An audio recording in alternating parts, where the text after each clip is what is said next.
Hey guys, tonight we're going to wander into a question that's been haunting humanity for as long as we've been able to think. Where do we go after we die?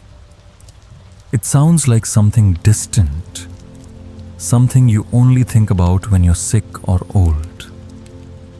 But the truth is, it's always here like a shadow that follows you even on the brightest days.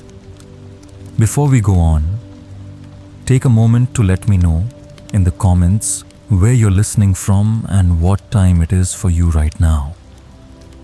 I love imagining all the little pockets of the world where these words will land tonight. Now, death isn't just an idea in a book or an image in a movie. Sometimes it's a crack in the mind you forget about until something shakes it. A funeral, a near-miss accident, a strange dream, and suddenly the quiet surface of your life ripples. You wonder, do I become someone else? Or disappear into nothing? Will I return as a human? Or sink into a place with no name, no light? Some people fill that unknown with visions of heaven, others with the blankness of nothing. Most are simply too busy living to look death in the eye until it's right there. And yet, denying it doesn't make it go away.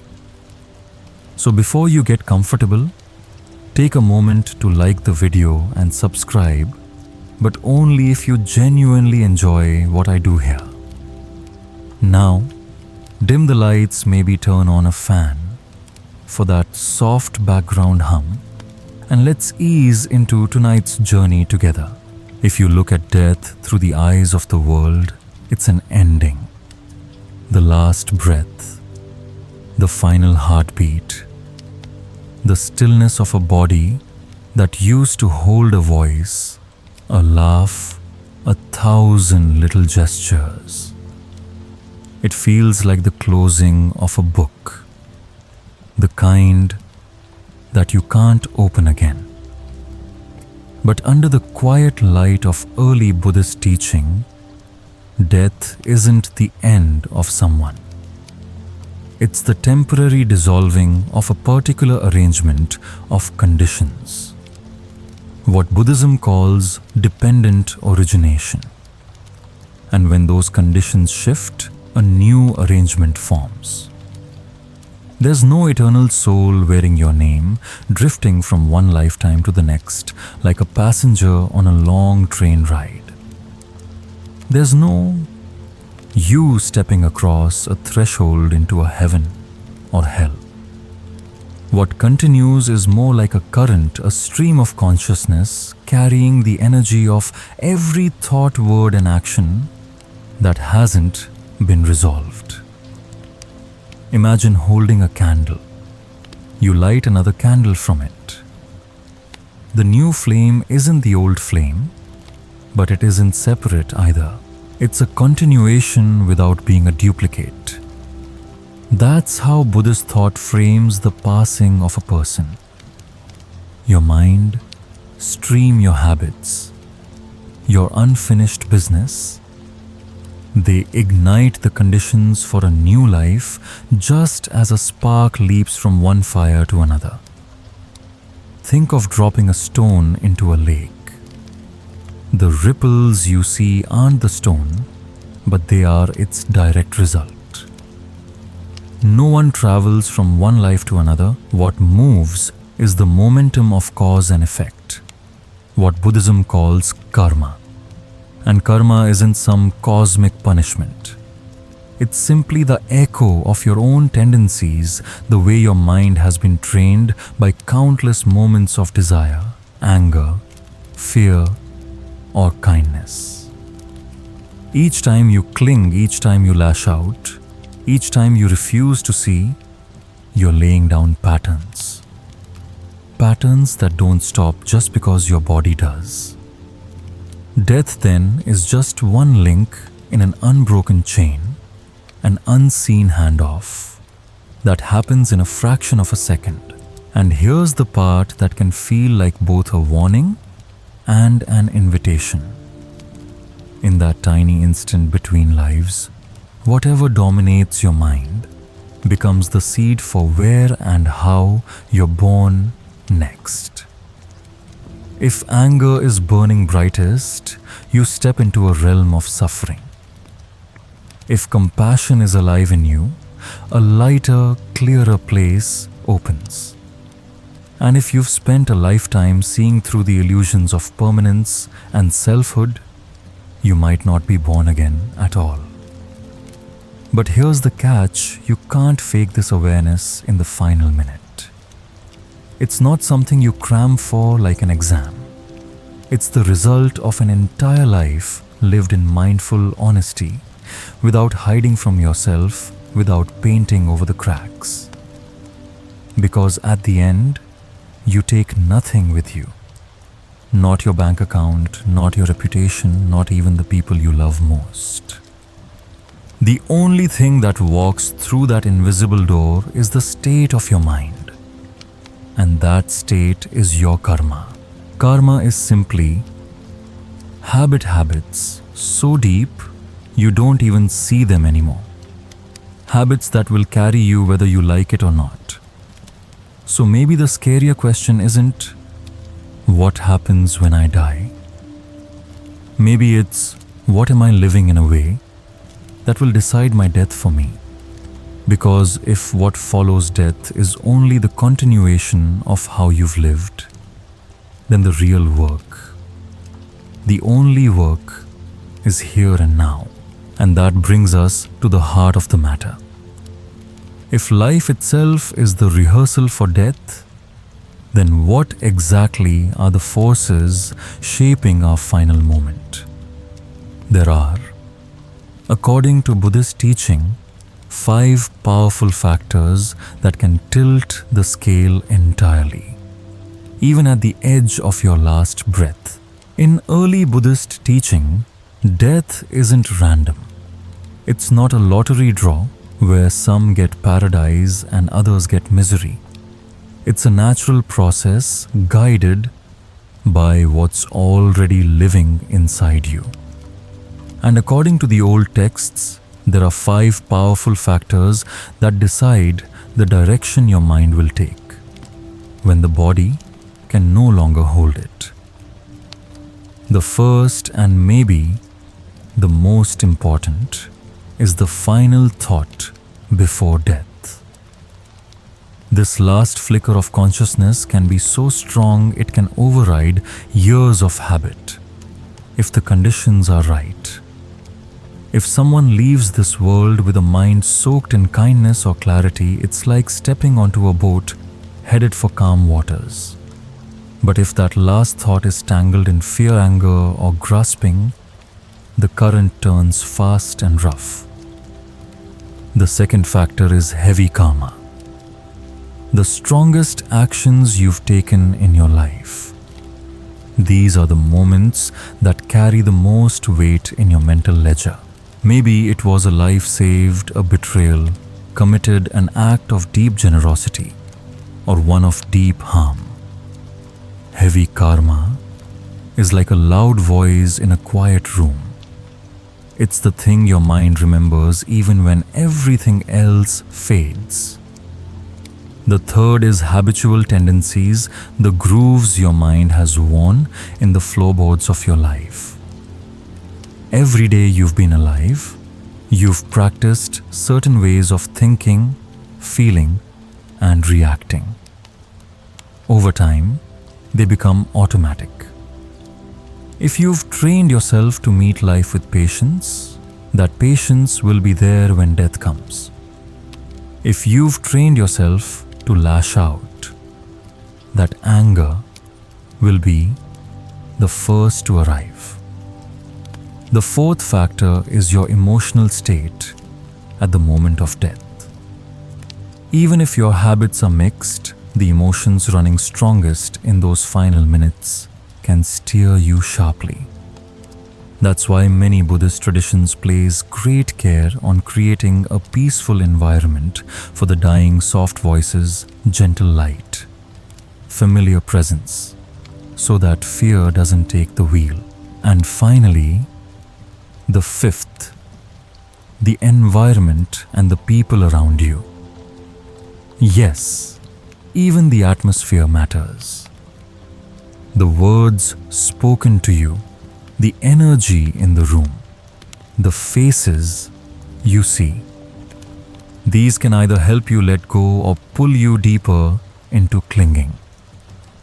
A calm, steady presence can be like a hand on your shoulder, reminding you it's okay to release. Here's something both sobering and comforting.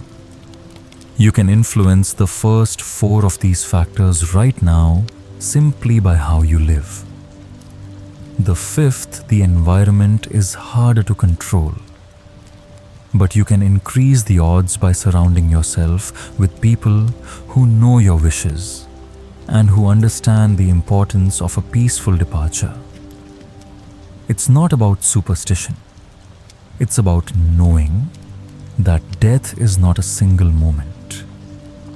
It's the sum of every moment you've lived, concentrated into one. If anything in these 5 factors feels especially relevant to you, maybe it sparks a memory or shifts how you think about your own life, share it in the comments. Your words might be the exact thing someone else needs to hear tonight. And if all of this sounds heavy, here's the twist. Death isn't something waiting for you in the future. It's happening in small and quiet ways all the time. The question is, are you noticing? We grow up thinking of death as a single dramatic event. The lights go out. The curtain falls. Someone says, they're gone. But if you look closer, really closer, you'll see that death has been walking beside you your whole life. Every cell in your body is dying and being replaced. Every breath you take ends before the next begins. The you from last year doesn't actually exist anymore. It's not always sad. Sometimes a death is just the end of a bad habit. Sometimes it's the moment you let go of a role you were never meant to play. Each time you release an old belief, a version of you quietly disappears. The Buddhists call this impermanence. It's not meant to be depressing, it's meant to wake you up. Because if you can see that everything is changing all the time, you stop clinging quite so hard. Think about the last time you lost something, a relationship, a job, a dream you thought would last forever. Didn't it feel like a little death? And yet, here you are, still breathing, still living. That's the strange gift of seeing death in everyday life. When the big death comes, it's no longer a shock. It's just another wave in a tide you've been watching for years. In Buddhism, death is compared to a river meeting the sea. The river doesn't vanish, it changes shape. It becomes something wider, deeper, maybe even calmer. If you can live with that understanding now, if you can watch each little ending with open eyes, then when the final one arrives, you'll already know the rhythm. You won't need to panic or fight. You'll just let the river flow. And here's the thing. Seeing death in life doesn't make you morbid. It makes you more alive. You forgive faster. You speak the truth sooner. You stop waiting for the right time to say, I'm sorry, or I love you. It's like taking the blinders off and realizing, this right here, right now, is the only moment you're promised. Take a second right now to think of one thing you've been putting off. Something kind, something real, and tell us in the comments what it is. You might just inspire someone else to stop waiting. But seeing death in life is only half the story. The other half is about how you live in the time you have, because not all living leads to peace when the end comes. And that's where the truth about genuine practice versus appearances begins to matter. In a world like ours, it's easy to confuse looking spiritual with actually living it. You can buy the books, wear the beads, say the right phrases, and still never touch the depth you're pretending to have. Buddhism, at least in its earliest form, has no interest in how impressive you look while sitting on a cushion. It's about what happens when no one is watching. You can meditate every morning and chant every night. But if you spend the rest of your day in competition, judgment, or resentment, you're not planting seeds of peace. You're just wearing the costume of someone who does. True practice is messier than that. It's catching yourself when you're about to snap at someone. It's staying honest when lying would be easier. It's noticing the quiet tightening in your chest when you don't get your way and choosing to release it. And here's the uncomfortable part. Your motives matter. If you're practicing because you're scared of hell, scared of bad karma, scared of being left behind, then fear is still running the show. Fear can't take you to freedom. The same goes if you're chasing the high of a spiritual experience, that warm, glowing, untouchable feeling. That's just another craving wrapped in nicer paper. Real practice is about showing up to yourself exactly as you are, without the makeup, without the performance. It's about being willing to see the pettiness, the pride, the fear, and not look away. Some of the most awakened people you'll ever meet don't look like spiritual people at all. They might never have set foot in a meditation hall, but they live with humility, generosity, and an ease that no robe or ritual could create. And some of the most troubled hearts hide behind perfect posture and perfect recitations. Not because they're evil, but because they've mistaken the map for the territory. Death, as strange as it sounds, will strip all of this away. The titles, the robes, the roles, they don't cross the threshold.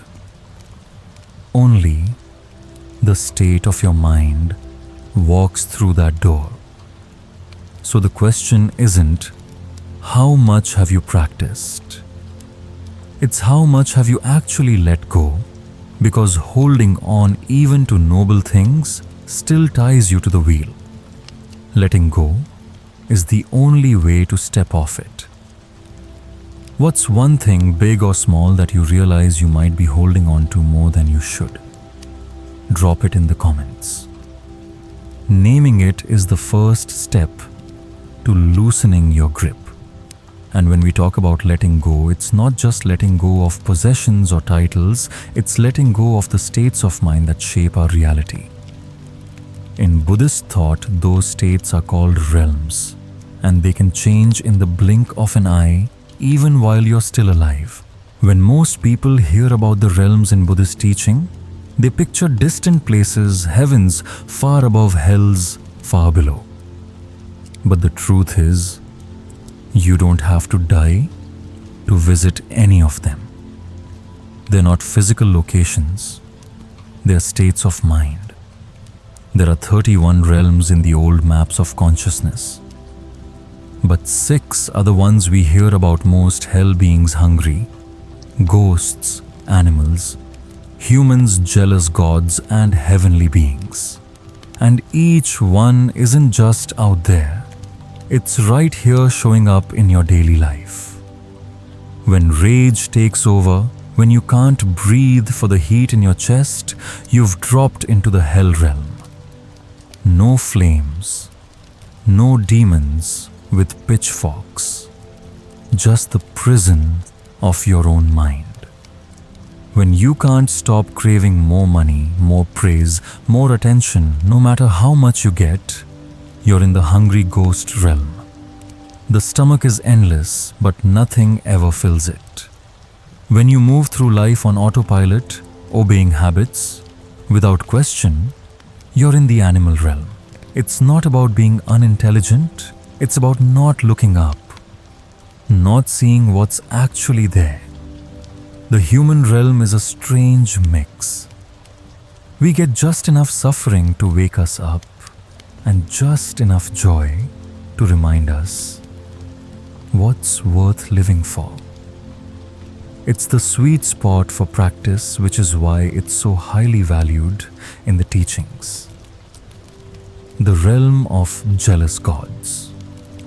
That's where you live. If you're constantly competing, constantly comparing, never satisfied, because someone else seems to have more. And the heavenly realm, that's the glow of happiness, comfort, and ease. Beautiful but dangerous if you get lost in it and forget to grow. You can slide from one realm to another in a single day. Morning peace can give way to afternoon envy, which melts into evening compassion. The borders are that thin. So when death comes, it doesn't beam you to a random realm. It simply solidifies the one you've been visiting most often. The realm you live in at your last moment is the realm you'll step into next. That's why the work isn't about building a ticket to heaven. Later, it's about living in a way that shifts your default realm right now. If you train yourself to return to kindness, to step back from anger, to loosen craving, then kindness, calm, and contentment will be where your mind naturally rests. And when the end comes, that's where you'll go, not because someone sends you there, but because you've already been living there. Which of these realms do you find yourself visiting most often? Be honest. Sometimes naming it out loud is the first step to changing the ticket you're holding. But what if you could live in a way that no realm could touch you? What if there was a place beyond birth and death entirely, not a location, but a way of being? In Buddhism, that place has a name, and it's not what most people think. In everyday language, people talk about Nirvana, like it's a place, some perfect paradise where all your problems melt away. But in early Buddhist teaching, Nirvana isn't a location you can travel to. It's not on a map. It's not waiting for you after death. It's a state of mind that has let go of everything that could cause another birth, another death. Imagine a fire. It burns because there's fuel, wood, paper, oil. Take the fuel away and the fire goes out. Not because someone killed it, but because there's nothing left for it to cling to. Nirvana is that moment when the fuel of craving, aversion, and delusion is gone. You don't enter Nirvana by earning points or impressing some cosmic judge. You enter by letting go so completely that there's nothing left to pull you into the cycle of becoming. It's the freedom of not being dragged anywhere, not even to the highest heaven. Here's the tricky part. If you think I want to reach Nirvana, you've already missed it, because that I who wants it is exactly what has to be released. It's like trying to hold water in a clenched fist. The tighter you grip, the less you have. When you open your hand really open, it's not that you gain something. It's that the struggle stops. People often ask, so what happens to someone in Nirvana after death? The Buddha refused to answer in the way people wanted, because the question assumes there's still a someone for something to happen to.